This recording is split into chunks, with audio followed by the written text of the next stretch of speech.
ये है Honda company की होंडा 125 शाइन बाइक, यानी होंडा शाइन जो आती थी पहले वही है। और ये है FI BS6 मॉडल बाइक। जब हम इस गाड़ी को स्टार्ट करते हैं तो इसकी रेस रुकती नहीं है, इसकी RPM रुकता नहीं है। इसे हम सही करने वाले हैं। तो ये फॉल्ट कहाँ पे है अभी तक मैंने ये देखा नहीं है। जहाँ भी होगा वो मैं आपको डायरेक्ट दिखाऊंगा वीडियो के माध्यम से, और ये सही कैसे किया जाता है उसकी जानकारी हम देने वाले हैं। अगर आप मेरे चैनल में पहली बार हैं, चैनल को सब्सक्राइब कर लीजिए, साथ में बेल आइकन को प्रेस कर लीजिए, क्योंकि मैं ऐसे ही मोटरसाइकिल से रिलेटेड वीडियो लाता रहता हूँ। सबसे पहले मैं आपको बाइक को स्टार्ट करके दिखाता हूँ। तो ये यहाँ से स्विच ऑन है और यहाँ से जैसे हम बटन को दबाएंगे तो गाड़ी स्टार्ट हो जाती है, और स्टार्ट होते ही गाड़ी बंद हो जाती है, जैसा कि इसका RPM नहीं रुका हुआ है। जबकि इस तरह की BS6 से जितने भी बाइक होती है इसकी हाई RPM होती है और इसका RPM बहुत ज़्यादा रहता है। गाड़ी जल्दी बंद भी नहीं होती है, लेकिन यहाँ पे क्या हो रहा है कि गाड़ी बंद हो रही है। तो फिर से मैं आपको एक बार दिखा देता हूँ।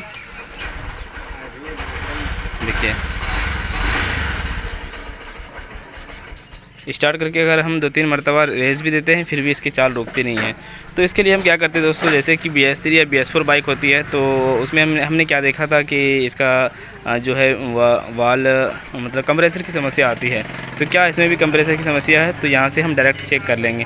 कंप्रेसर की समस्या यहाँ से डायरेक्ट हम चेक कर सकते हैं।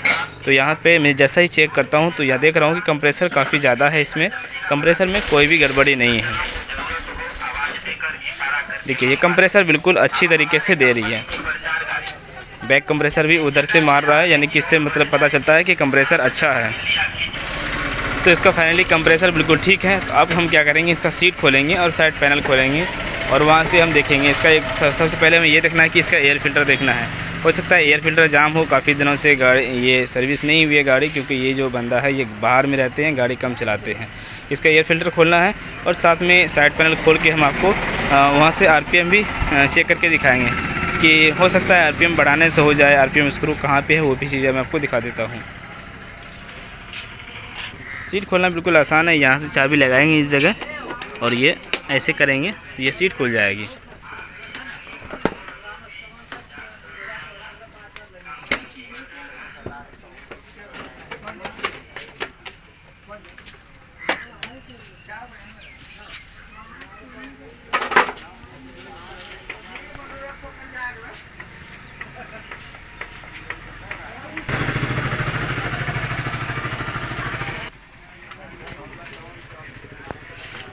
तो भाई इसका देखते हैं कि RPM कहाँ से सेट होता है।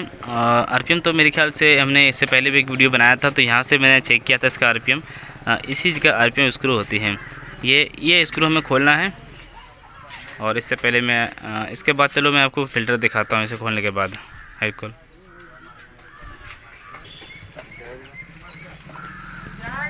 राइट साइड में इसका एयर फिल्टर होता है।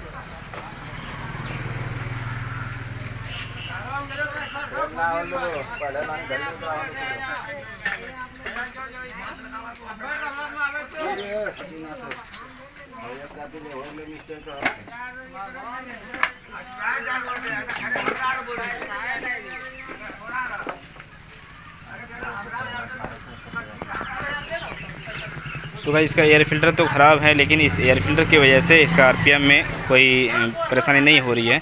तो एयर फ़िल्टर खोल के भी मैं बाइक को स्टार्ट करके दिखाता हूँ।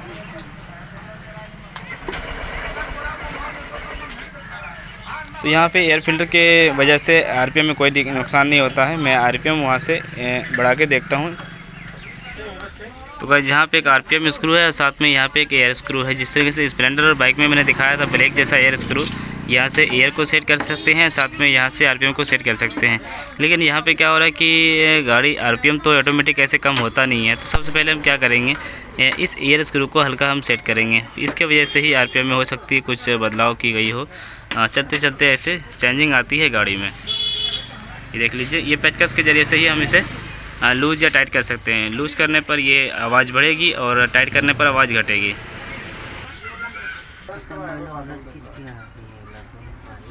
हमारे स्टार्ट गाड़ी पे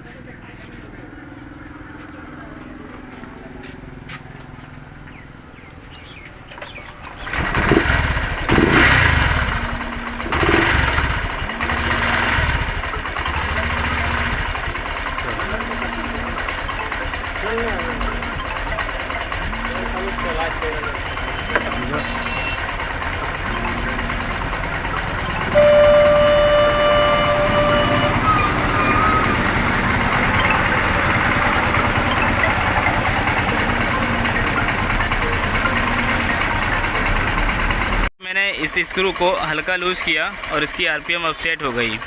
हालांकि आरपीएम दोस्तों ऐसे ही कम नहीं होता है, चाहे BS3 हो या BS4 हो या BS4 हो, कोई भी मोटरसाइकिल रहे, कोई भी इंजन रहे, आरपीएम ऐसे ही अखा मखा कम नहीं होता है।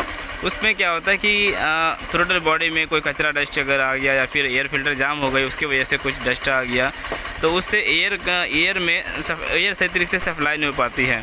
तो इसी प्रकार दोस्तों हम जब एयर को सही पोजीशन पे लाते हैं तो गाड़ी अच्छे तरीके से चलने लगती है। तो मैंने इसे एयर स्क्रू को मैंने लूज़ किया, यहाँ से मैंने इसे लूज़ किया तो देख सकते हैं पहले इसका जो कट का निशान था वो बिल्कुल सीधा था और अब जो है वो थोड़ा लूज़ हुआ है। मैंने लूज़ किया तो इसकी आरपीएम सेट हो गई और अब ये गाड़ी बंद भी नहीं हो रही है।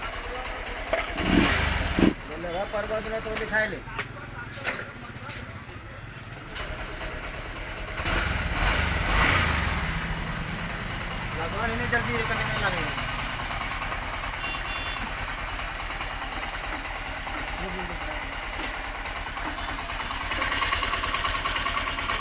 हालांकि आरपीएम अगर और भी एडजस्ट करना चाहते हैं तो इस स्क्रू को, ये जो नट है ये 8 नंबर का नट है, इसे लूज करके यहाँ पे एलेंकी आप लगाएंगे तो एलेंकी के ज़रिए से एडजस्ट कर सकते हैं। इसे जब टाइट करेंगे इस एलेंकी वाले बोल्ट को तो इससे भी आरपीएम हाई हो जाती है, क्योंकि मैंने यहाँ से नहीं किया, इस आरपीएम को हमने यहाँ से तेज़ किया। इसकी जो आरपीएम नहीं रुक रही थी ये एयर की वजह से।